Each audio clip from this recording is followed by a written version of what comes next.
The U.S. Department of Housing and Urban Development says Facebook violated the Fair Housing Act by discriminating their ads. HUD claims the social media site restricted who could see housing-related advertising.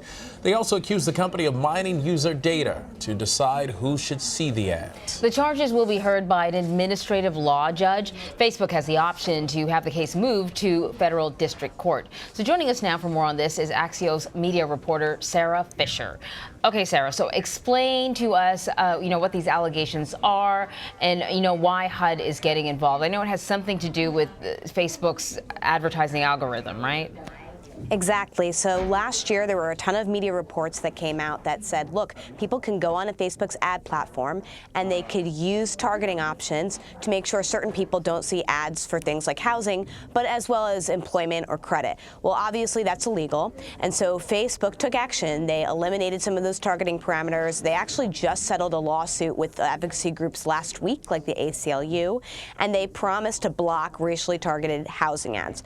So Facebook went into this thinking, all right, we're probably going to settle with HUD because we were able to settle with all these other groups, but that's not what happened. HUD, dropped those charges today, saying, look, we still don't think that Facebook is doing enough to stop people from abusing its platform. And so, as you just mentioned, now it's going to be likely heard by an administrative law judge unless Facebook decides to bring it to a federal court. All right, so Sarah, it's very clear that these allegations are very serious. How do you expect this case to play out?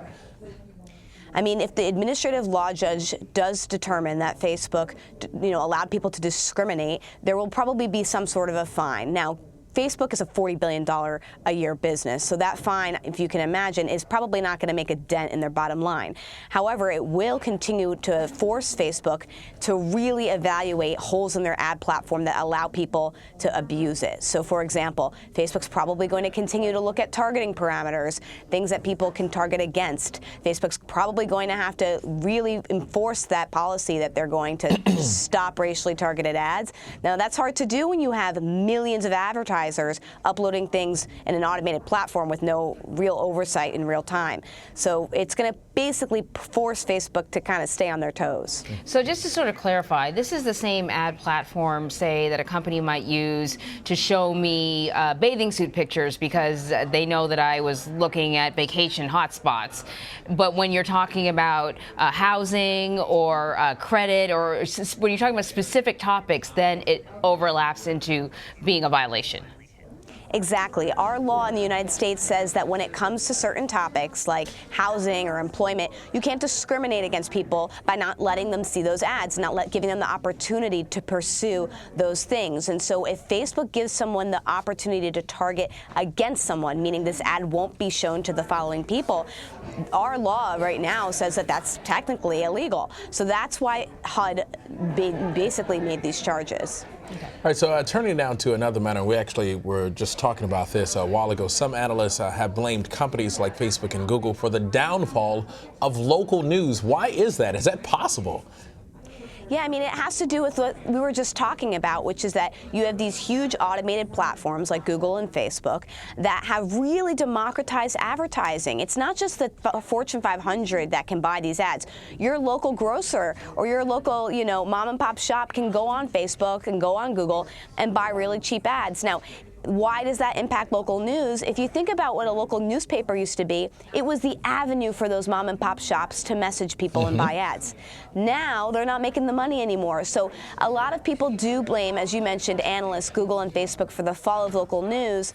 And so right now they're kind of trying to do a lot to save local news, and maybe it's to save face. So what are they doing? Are they helping to fund local news? Like, how are they changing things? Work? Yeah. Yeah, so both Google and Facebook said last year and this year that they're going to allocate $300 million into kind of saving journalism. Both companies have put a lot of money aside into saving local journalism specifically. Google, Axios broke the story the other day, said that they're going to put a lot of money, millions of dollars, towards actually funding the launch of local news sites. They'll pick people who have expertise in local news, like a McClatchy, and they'll help fund McClatchy launching local news sites in small cities. If you're thinking about it like this, it could be an opportunity for PR to save face. Or it also could be the fact that people go on Google because they need local information. If you need to know why you're having a huge traffic jam on a highway, you're going to Google search it, right? Or if you want to know why my drinking water looks yellow, you're going to Google search it. But without a healthy local news ecosystem, Google actually doesn't have the results to show you what's going on. Yeah, I guess that makes sense. I was thinking to myself that this does not seem like a long-term solution. That, you know, Google is here, it's not going anywhere, so is Facebook. These are disruptors in many, many industries, but obviously we're talking about information flow. They can't just keep subsidizing what is increasingly becoming an older form of communication. At some point, it's got to stop. You are absolutely right. And I think regulators are looking at this. You have states like New Jersey that are actually taking taxpayer-funded dollars and they're putting it towards local news. You have other regulators that are saying, wait a minute, do we need to regulate tech platforms from an antitrust perspective, meaning that we need to, take a look at their dominance so that we can limit it so that local news can continue to thrive. So I think you're right. This is a short-term corporate solution, but we're going to need some sort of government action to really make sure local news survives. All right, Sarah Fisher, thank you for your insight. Thank you so much.